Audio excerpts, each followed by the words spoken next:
दरवर्षाप्रमाणे 1 जानेवारीला म्हणजे नवीन वर्ष आहे. नवीन वर्षाच्या जनतेला असणाऱ्या शुभेच्छा आहेत. एक नवीन इतिहास ज्याला आपल्याला म्हणता येईल मानवतेच्या दृष्टिकोनातून हा भीमा कोरेगावातून सुरुवात झाला. त्याला अभिवादन करण्यासाठी जनता या ठिकाणी एकत्र येते. मी असं मानतो की हे चांगली गोष्ट अशी परिस्थिती आहे. शासन आपल्या परीने असणारा सुविधा पुरवण्याचा असणारा प्रयत्न त्या ठिकाणी करते, पण ते अपुऱ्या पडत आहेत. शासनाने कुठेतरी या गोष्टीचा असणारा विचार करून पुढच्या वेळेस या सुविधा पुरवल्या जातील अशी असणारी परिस्थिती आहे.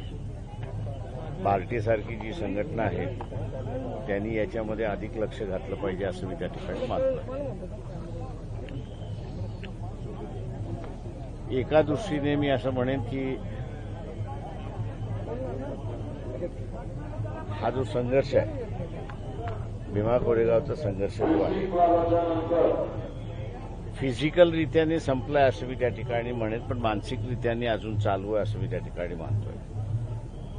त्याच्यामुळे असणारा हा मानसिक संघर्ष जोपर्यंत चालत राहील या देशामध्ये तोपर्यंत मला असं वाटतं की ज्या ज्या सिम्बॉल्स आहेत मानवतेच्या दृष्टिकोनातून लोक त्याला असणारा अभिवादन करण्यासाठी येत राहतील आणि आपली स्वतःची असणारी जी कमिटमेंट आहे त्या सगळ्या मानवतावादी चळवळीच्या दृष्टिकोनातून त्याला ते सातत्याने दाखवत राहतील अशी असं एकंदरीत परिस्थिती मी त्या ठिकाणी पाहतोय. ज्यांनी लढा सुरुवात केला आणि पेशवाईतली असणारी जी काही विषमता होती आणि अमानुष वागणूक जी होती त्याच्या विरोधात असणारा हा जो लढा होता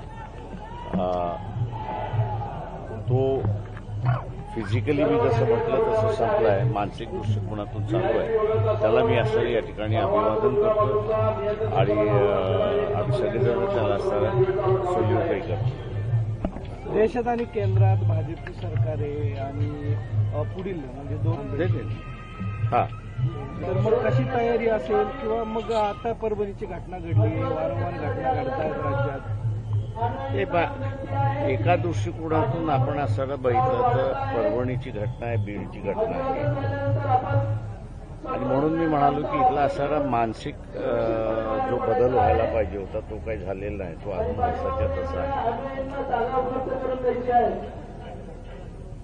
अनेक घटना घडतील असं मला त्या ठिकाणी दिसतं या सगळ्याच्या आणि त्याला माझं म्हणणं असं आहे त्याच्यामध्ये की हा जो मानवतावादी लढा उभा करणारे जे आहेत यांनी सक्रिय दृष्टिकोनातून आता काही गोष्टींकडे पाहणं हे महत्वाचं असतं. तरच हा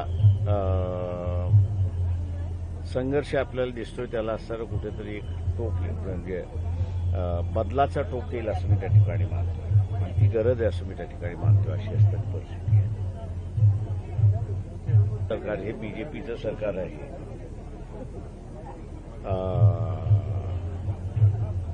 या सरकारकडून असताना माझ्या अंदाजानं पॉलिटिकल पार्टीज म्हणून बघायला आपण असं सुरुवात केलं पाहिजे.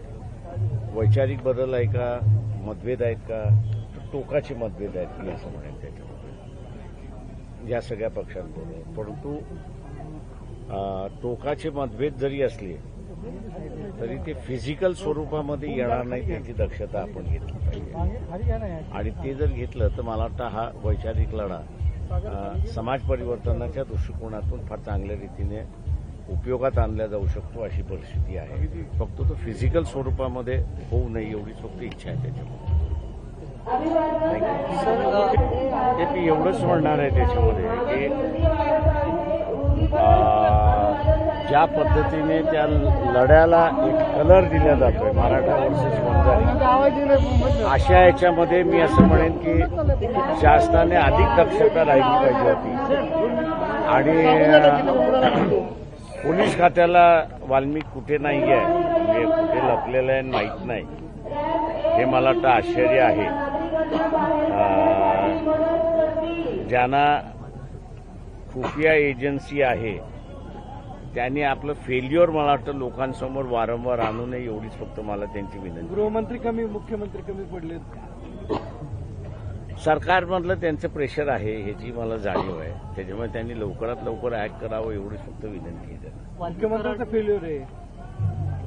प्रेशरला त्यांनी बळी पडू नये एवढीच फक्त माझी विनंती. वाल्मिक कराडला हजर करणं हे प्री प्लॅनिंग वाटतं. ते प्री प्लॅनच आहे, ते सरळ सरळ दिसते, त्याच्यामध्ये नवीन काहीच नाही. थँक्यू. ठीक आहे. लोकशाही मराठी ऐका, पहा, जागरूक रहा.